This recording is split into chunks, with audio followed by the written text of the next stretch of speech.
Companies are involved in politics, like it or not. It was years ago when companies would get very far away from politics.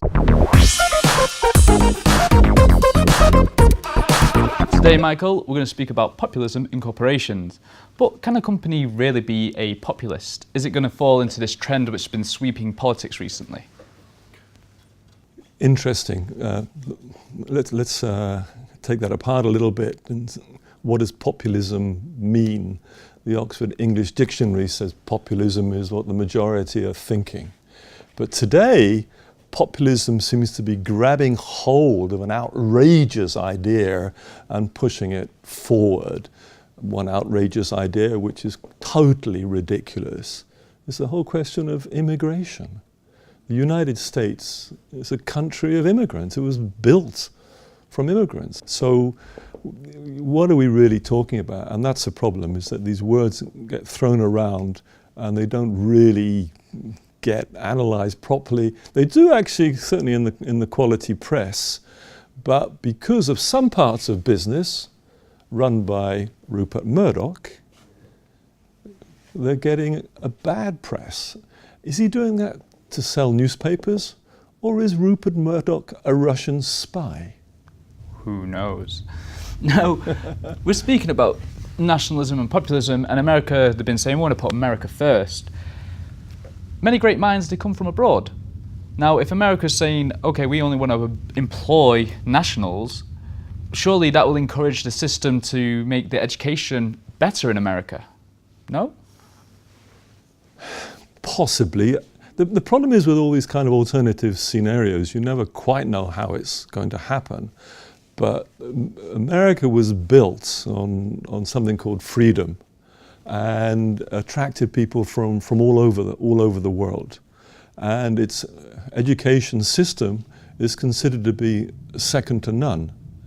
And people still want to go there. So what's happening when you start stopping immigrants coming in? The United Kingdom, for example, has lost 7% of its students this year alone because people are not coming from the EU. Essentially, you're asking, does immigration weaken or strengthen the education system? I think it's almost a no-brainer. A mixture of people in an audience is going to enrich the conversation, and that, in a sense, is what education's all about. Companies like Siemens, they have national development in mind, but if they're taking on this populist approach, are they not limiting themselves to grow worldwide? Companies are there to stay in business. Now, there's not much doubt that the uncertainty in the world right now is not good for business, for big companies. For some, yes, arms manufacturers probably having a field day. If you want to make money, invest in those people. But I don't like that myself. But companies essentially need some form of stability. In fact, we all did. We all need to know that at the end of the day, that our school, if we're going to do 18 years of education, at the end of the day, that education we've received can be used in the society that we know about.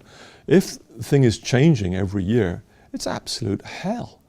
Education is key, stability is key, and for a company, any company, rapid changes are very difficult to handle, unless you're kind of in a company which is dealing with rapid changes.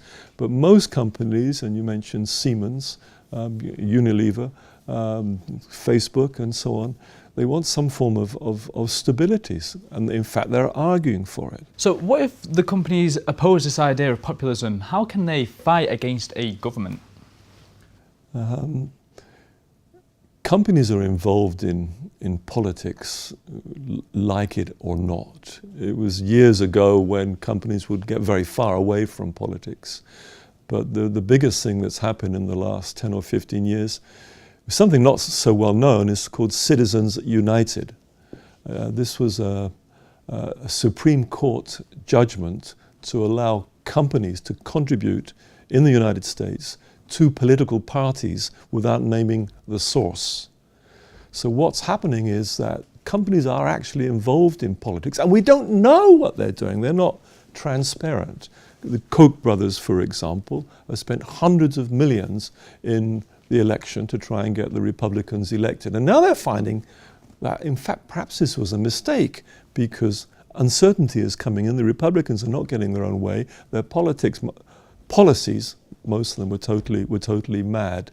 So companies actually do get involved, like it or not. And it's not particularly democratic, but democracy has changed these days. It's not just voting. It's all about human rights. It's about education, freedom of association, and so on. And certainly companies are now behind that. So this is why in the new charter that I'm suggesting is that up to now we've been talking about corporate social responsibility, and I have for the last 20 years, and you see behind us the Sustainable Development Goals, which were actually developed with the help of companies at the United Nations. And this is essentially development, and companies are interested in exactly these things because they want stability and they need development. Companies don't need, look at number 14 there, life below water. Companies don't want polluted seas. If we believe in democracy, which is openness and fairness, let's move towards a charter for all companies to set out their stall, what their main interests are, what sort of stability they want to see. I'm not talking about choosing exactly people in terms of political parties, although companies do that because they support people to a certain extent. I'm not so sure that's such a good idea, but certainly in terms of issues. And we saw, for example, in the United States, 100 technology companies arguing against the immigration policies of Donald Trump. Well, thank you, Michael, for joining us in the studio. As always, it's a pleasure. Thank you very much. Always a pleasure to be here with Dukascopy TV. Thank you. And thank you at home for watching. We want to know what you think on populism in corporations, so give us a comment in the box below. Goodbye for now.